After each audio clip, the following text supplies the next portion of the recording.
warahmatullahi wabarakatuh. Bismillahirrahmanirrahim. Alhamdulillahi rabbil alamin. Wa afdhalus salati wa atammu taslimi ala sayyidina wa maulana Muhammadin khatamil anbiya'i wal mursalin wa ala alihi wa sahbihi ajma'in. Rabbi shrah li sadri wa yassir li amri wahlul 'uqdatam min lisani yafqahu qawli wala haula wala quwwata illa billahil aliyil azim. Amma ba'du. Hadirin Bapak-bapak, saudara-saudara jamaah Masjid Jami Darul Ilmi yang berbahagia, dalam kesempatan ini saya akan baca salah satu hadis yang ada dalam kitab Bulughul Maram.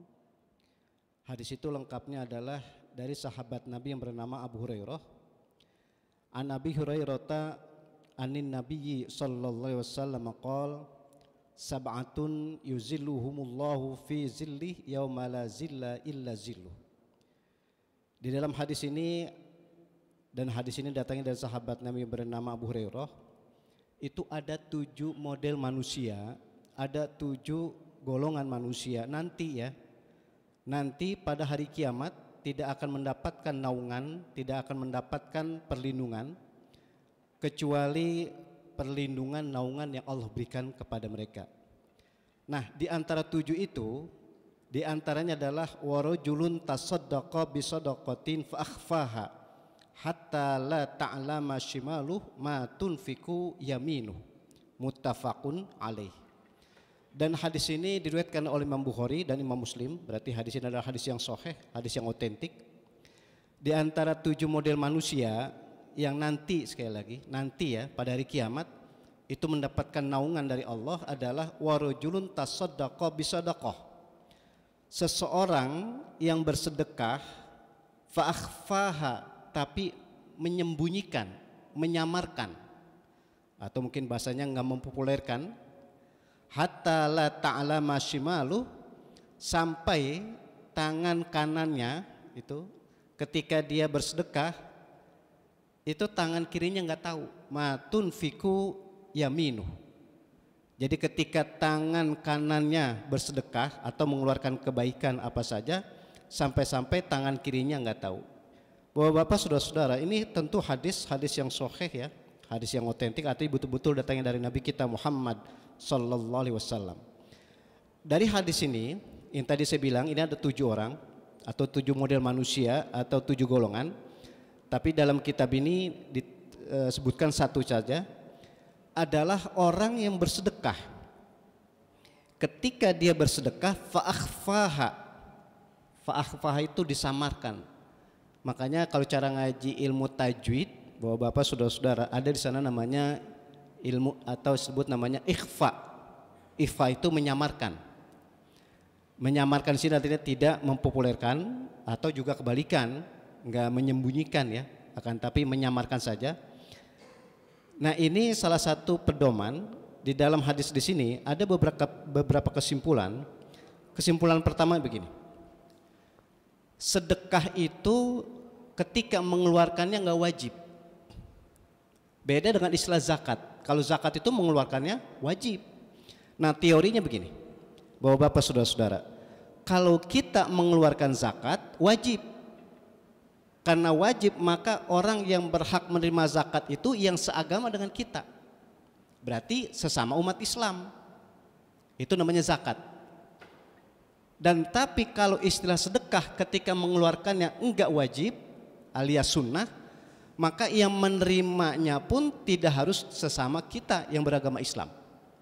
Makanya saya coba aktualkan aja lah kemarin ini, ketika kita ada namanya hari raya korban, itu daging korban karena statusnya sedekah, statusnya sunnah, maka diberikan kepada orang Islam boleh, diberikan kepada non muslim boleh.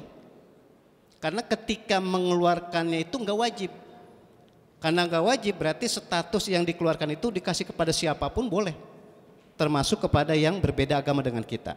Tapi kalau zakat ini spesifik nih. Zakat itu secara khusus adalah harta ketika mengeluarkannya wajib. Bahasa orang Jawa, ora kena ora, harus dikeluarkan. Kalau dia enggak keluarkan berdosa. Oleh karena itu harta zakat harus diberikan kepada orang yang seagama dengan kita, yaitu orang muslim atau muslimah. Sehingga dalam bahasa di sini Nabi sangat bijak ya. Nabi itu kan patona, Nabi itu cerdas ya. Di antara kepatonahan Nabi itu mengatakan tasodako, sodako. Berarti mengeluarkannya itu tidak dalam keadaan wajib, akan tapi dalam keadaan sunnah. Nah, dari pembahasan di sini, kesimpulan pertama tadi saya bilang, ketika orang mengeluarkan harta dalam bentuk sedekah, kemudian fa'akhfaha, menyembunyikan. Teorinya gini tadi saya bilang, kalau orang memberi zakat kepada kita, kita sangat berhak banget untuk menolak. Ini teori fikihnya nih. Ada orang ngasih zakat pada kita, zakat apapun, termasuk zakat fitrah, atau zakat harta, atau mungkin diarabkan zakat mal. Kalau ada orang memberi zakat kepada kita, kita sangat berhak untuk menolak. Artinya kita menolak, lebih baik zakat itu diberikan kepada orang yang lebih butuh ketimbang kita. Ini kan namanya cerdas, kayis dalam bahasa Arab. Jadi orang ketika wajib mengeluarkan harta yang disebut zakat, kemudian kita sangat dianjurkan untuk menolak. Artinya menolak itu kita suruh kepada dia memberi kepada orang yang lebih butuh kepada kita. Nah, tapi kebalikan dalam cara ngaji ilmu ushul fikih mafhum mukhalafah, pemahaman kebalikan. Tapi kalau orang membeli sedekah, membagi kepada kita dalam bentuk sedekah, itu afdolnya kita terima. Ini kan namanya kebalikan. Kalau zakat afdolnya kita tolak, tapi kalau sedekah afdolnya kita terima. Maka teori harta, kalau kita ingin mengeluarkan sedekah, yang paling utama kita berikan sedekah itu kepada orang tua. Meskipun, nih bahasa saya istilahnya nih, meskipun orang tua kita hartanya banyak, meskipun orang tua kita kaya, tetap harta sedekah diberikan kepada orang tua. Nah, kebalikan tadi, kalau zakat ketika kita ingin keluarkan itu jangan diberikan kepada orang tua. Karena tadi zakat itu ketika diberikan atau dikeluarkan, orang itu sangat-sangat berhak untuk menolak. Maka sekali lagi teori fikihnya, kalau kita ingin mengeluarkan zakat, berikanlah orang yang betul-betul butuh. Sehingga dalam Al-Quran nyebutnya innamas shodaqatu lil fuqara wal masakin. Yang disebutin pertama dari orang yang berhak menerima zakat itu fakir, bukan miskin. Sebab level fakir itu lebih rendah ketimbang level miskin.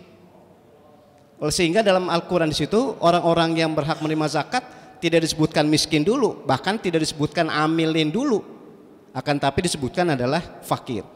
Sehingga tadi teorinya sekali lagi, kalau zakat diberikan kepada sesama yang beragama kita sama Islamnya, tapi dalam waktu bersamaan orang itu sangat berhak untuk menolak.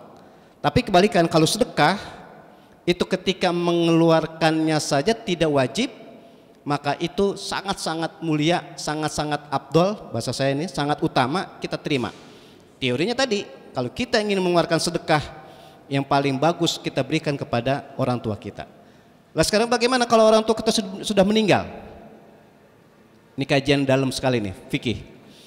Kalau kita tadi mengeluarkan sedekah yang paling utama kita berikan kepada orang tua kita, tapi kalau orang tua kita sudah meninggal bagaimana caranya? Di dalam kitab-kitab klasik atau kitab-kitab tradisional begini. Kalau anak berbuat baik saja, meskipun nggak diniatin, itu refleks otomatis orang tua dapat kiriman pahala. Bagaimana caranya? Kalau kita ingin mengeluarkan sedekah, kita berikan sedekah itu kepada siapa saja. Justru dengan kita mengeluarkan sedekah saja, orang tua kita yang sudah wafat itu dapat kiriman pahala. Itu otomatis refleks, nggak perlu kita niatin. Tapi ciri unjuk biar tambah marem katanya, ketika mengeluarkan diniatin. Ini saya sedekah nih, niat pahalanya buat orang tua, itu lebih bagus lagi. Padahal nggak diniatin begitu, otomatis orang tua kita dapat pahala. Makanya anak berbuat baik, orang tuanya sudah meninggal dapat kiriman pahala. Sehingga tadi salah satu teori kita berbakti kepada orang tua kita, termasuk tadi, cuman kita nggak bilang aja, kita sebetulnya sedang bersedekah sama orang tua kita. Cuma bedanya kalau orang tua kita masih hidup kita kasih langsung dalam bentuk apapun harta, tapi kalau orang tua kita sudah meninggal itu wasilah. Inilah didikan Islam. Jadi ketika kita bersedekah kepada orang lain, sebetulnya hakikatnya kita sedang berbakti, sama juga alias kita bersedekah buat orang tua kita. Itulah enggak ada yang tidak ada kemungkinan kita tetap berbakti sama orang tua kita masih terus berlangsung meskipun orang tua kita sudah wafat, sudah meninggal. Itu pembahasan yang saya maksudkan tadi. Dalam bahasa di sini sedekah itu dikeluarkan tidak dalam keadaan wajib, maka ketika orang memberikan sedekah kepada kita, bagusnya kita terima. Tapi kebalikan, kalau zakat afdolnya kita tolak. Kita kasih kesempatan kepada orang yang lebih butuh kepada kita atau lebih butuh ketimbang kita. Yang kedua, Bapak-bapak, saudara-saudara, di dalam hadis ini saya coba simpulkan selain daripada tadi. Kesimpulan yang pertama, jadi status sedekah itu adalah yang sunnah. Yang kedua, di sini hebat ungkapan Nabi, fa'akhfaha, menyamarkan. Begini, Bapak-bapak, saudara-saudara, sampai-sampai Nabi mengistilahkan la ta'lama shimaluh ma tunfiku yaminu. Ini teorinya berarti ketika kita mengeluarkan sedekah itu dalam bentuk ikhlas, jangan sampai orang yang kita kasih sedekah itu tersinggung. Atau bahasa saya, jangan sampai ketika orang mengeluarkan sedekah itu justru meremehkan bahkan menghina orang yang disedekahkan. Ini saya coba aktualkan nih sekarang nih. Ini karena kita mulai berada di awal-awal bulan Muharram tahun baru Hijrah, dan populer ada ketika bulan Muharram itu dianjurkan mengeluarkan sedekah. Lebih populer ada istilahnya lebaran anak yatim. Begini, saya mau aktualkan. Ketika kita bersedekah kepada siapa saja, termasuk anak yatim, itu jangan sampai anak yatim itu ketika kita sedekahkan tersinggung. Apa tersinggung? Nanti saya ungkapkan sedikit. Atau, maaf nih bahasa saya, ketika kita sedekah sama orang, itu kita remehkan dia, kita hina dia. Itu yang nggak boleh. Maksudnya hadis di situ, di sini pemahamannya. Pemahaman adalah ketika kita sedekah kepada orang, jangan sampai orang yang kita sedekahkan tersinggung, atau kita remehkan, atau lebih fatal lagi, kita hina. Contoh, sebetulnya baik menyantuni anak yatim, baik menyantuni fakir miskin, baik, yang aktual sekarang ini nih, beberapa hari ini. Cuman jangan sampai ketika kita santunin itu kita mempopulerkan orang itu sangat-sangat butuh kepada kita, orang-orang itu sangat-sangat memerlukan kita. Itu nanti ada istilahnya ketersinggungan anak yatim. Makanya istilah yatim itu pasti anak. Bapak-bapak, saudara-saudara, yatim itu populer katanya orang tuanya yang sudah tidak ada, orang tua yang sudah wafat. Tapi sebetulnya orang tuanya yang sudah wafat tapi orang itu belum balik. Maka sering kita sebut populer ada istilah anak yatim. Berarti kalau istilahnya orang tuanya yang sudah tidak ada aja jangan dikata yatim, belum tentu. Kalau dia masih belum balik baru anak yatim. Tapi kalau patokannya orang tuanya saja yang sudah tidak ada dikatakan yatim, lah bisa jadi kita semua rata-rata yatim ini. Maka teori yatim itu adalah orang tuanya yang nggak ada tapi belum balik. Oleh karena itu ketika menyantuni anak yatim itu hati-hati. Hati-hatinya bagaimana? Jangan sampai pikirannya jadi down, pikirannya jadi lemah, jadi merasa terhina gitu. Sehingga bapak-bapak saudara-saudara sangat tepat ya. Ada yang mengajarkan kalau mau nyantunin anak yatim itu jangan dipublikasikan, jangan disebarluaskan. Kalau perlu kita kasih ke rumahnya. Jangan sampai dia merasa, maaf nih bahasa saya, merasa terhina. Bapaknya udah nggak ada, bahkan emaknya nggak ada, malah disebarluaskan, ditonton oleh orang banyak, bahkan disebarluaskan melalui medsos dan sebagainya. Itu kalau dia udah gedean dikit atau dia udah cerdas, dia nggak mau. Cuma dikasih berapa aja itu harta tapi disebarluaskan karena kebutuhannya. Nah ini yang saya maksud, tepat para ulama bilang ketika kita bersedekah, usahakan ketika kita bersedekah pakai tangan kanan kita, tangan kiri kita nggak tahu. Sampai-sampai jangan sampai orang yang kita sedekahkan itu tersinggung, bahkan jadi bukan malah girang, malah malu, stres dan sebagainya. Nah itu salah satu ungkapan istilah, makanya Nabi itu mengungkapkan secara cerdas ya, patona, yaitu hatta la ta'lama shimaluh ma tunfiku yaminu. Yang ketiga, yang terakhir begini, bapak-bapak saudara-saudara. Jadi yang kedua itu tadi ketika kita bersedekah usahakan jangan sampai orang yang kita sedekahkan itu tersinggung atau merasa hina atau merasa rendah. Bahkan dibalik kita harus motivasikan dia, beri semangat dia untuk hidup ya secara normal aja. Yang ketiga, yang terakhir begini, bapak-bapak saudara-saudara. Kenapa Nabi bilang ketika engkau sedekah usahakan seperti sedekahnya yang kau lakukan dengan tangan kanan, tangan kiri nggak tahu. Padahal kan mustahil, nggak bakalan nggak tahu. Yang intinya saya mau bilang kesimpulan begini. Ketika kita berbuat kebaikan, Itu tingkat ikhlas yang tingkat tinggi bukan karena dilihat oleh orang atau tidak dilihat oleh orang. Justru keikhlasan kita itu yang menjadi saksi adalah anggota fisik kita sendiri. Maksudnya Nabi seperti itu. Jadi ketika kita berbuat baik melalui tangan, maka seluruh anggota tubuh kita yang lain akan menjadi saksi kebaikan. Tapi istilah usul fikih mampu mukhalafah nih. Kalau ada manusia berbuat keburukan, berbuat kejahatan, berbuat maksiat melalui anggota tubuhnya, salah satu melalui kaki, maka seluruh anggota tubuhnya akan siap menjadi saksi keburukan orang itu. Itulah ilmiahnya surat Yasin. Makanya kata Asy-Syaikh Nawawi Al-Bantani atau yang disebut namanya Asy-Syaikh Nawawi Al-Jawi, surat Yasin itu qalbul Quran, jantungnya hatinya Al-Quran. Makanya tadi saya istilahkan, ketika orang berbuat baik melalui satu anggota tubuhnya, maka tubuh yang lain, anggota tubuh yang lain akan menjadi saksi. Kebalikan, kalau manusia berbuat maksiat, berbuat dosa melalui anggota tubuhnya satu aja, maka anggota tubuh yang lain akan menjadi saksi keburukan. Itulah salah satu maksud di dalam salah satu ayat surat Yasin, al-yauma nakhtimu ala afwahihim wa tukallimuna aydihim wa tashhadu arjuluhum bima kanu yaksibun, yaitu contoh, ada manusia, saya jangan bilang kita ini, ada manusia ngerasani wong. Apa ngerasani wong itu? Ngomongin kejelekan orang, ghibah. Kan populer dulu ya, kalau ngerasani wong itu melalui mulut. Tapi kalau sekarang bisa jadi ghibah itu nggak pakai mulut lagi, udah pakai jari jemari, karena melalui HP. Dan dulu kalau ghibah ngerasani wong itu kumpul. Kalau sekarang nggak mesti kumpul, melalui jarak jauh bisa. Itu karena tadi ada grup dan sebagainya. Oke, ingin saya teruskan begini. Ketika orang berbuat maksiat melalui mulutnya, maka anggota tubuhnya yang lain akan menjadi saksi. Tangannya, kakinya, matanya, kupingnya terus akan menjadi saksi. Maksudnya ayat surat Yasin itu tadi begitu. Al-yauma nakhtimu ala afwahim. Tapi sepaling-palingnya saksi yang paling hebat adalah kaki. Makanya ujungnya wa tashhadu arjuluhum bima kanu yaksibun. Inilah ungkapan Asy-Syaikh Nawawi Al-Bantani.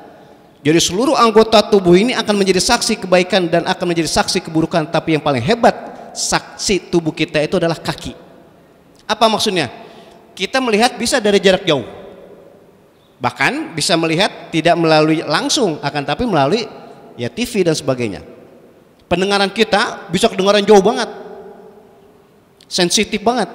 Oke lah, mungkin kalau langsung 100 meter udah sama. Tapi kalau pakai pengeras suara, meskipun jarak jauh, yang ada di Mekah, yang di Inggris, di Amerika, bisa kita dengar, bukan penglihatan aja.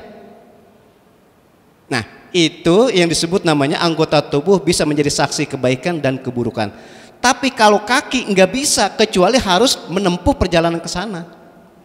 Makanya saya mau tutup begini, bahwa Bapak saudara-saudara, orang mendapatkan kebaikan bisa melalui jarak jauh.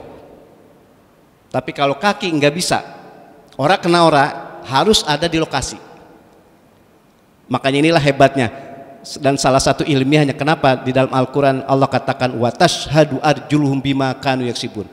Kalau mata bisa melihat jarak jauh, kuping, telinga bisa mendengar pun jarak jauh, tapi kalau kaki nggak bisa kecuali harus ada di tempat. Oleh karena itu mudah-mudahan sekali lagi anggota fisik kita dari ujung pala sampai ujung kaki kita manfaatkan, kita pakai buat kebaikan, yaitu ibadah kepada Allah Subhanahu wa taala, dan semuanya itu akan menjadi saksi kebaikan. Mudah-mudahan tidak akan menjadi saksi perbuatan buruk kita, karena kita akan terhindar berkat taufik dari Allah dari perbuatan maksiat. Amin ya rabbal alamin. Ini saja yang dapat saya sampaikan, mudah-mudahan ada hikmat dan manfaatnya. Untuk mendapatkan keberkahan kita baca doa, kita ingin membaca Ummul Quran. Al-Fatihah. Bismillahirrahmanirrahim. Alhamdulillahirabbil alamin arrahmanirrahim maliki yaumiddin. Iyyaka na'budu wa iyyaka nasta'in ihdinas siratal mustaqim ghairil maghdubi 'alaihim waladdallin.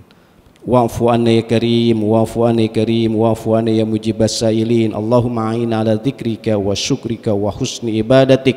Allahumma ighfir lana dzunubana wa liwalidayna warhamhuma kama rabbayana shighara.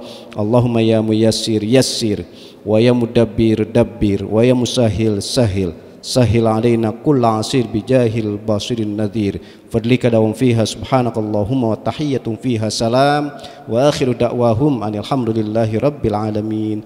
Assalamualaikum warahmatullahi wabarakatuh.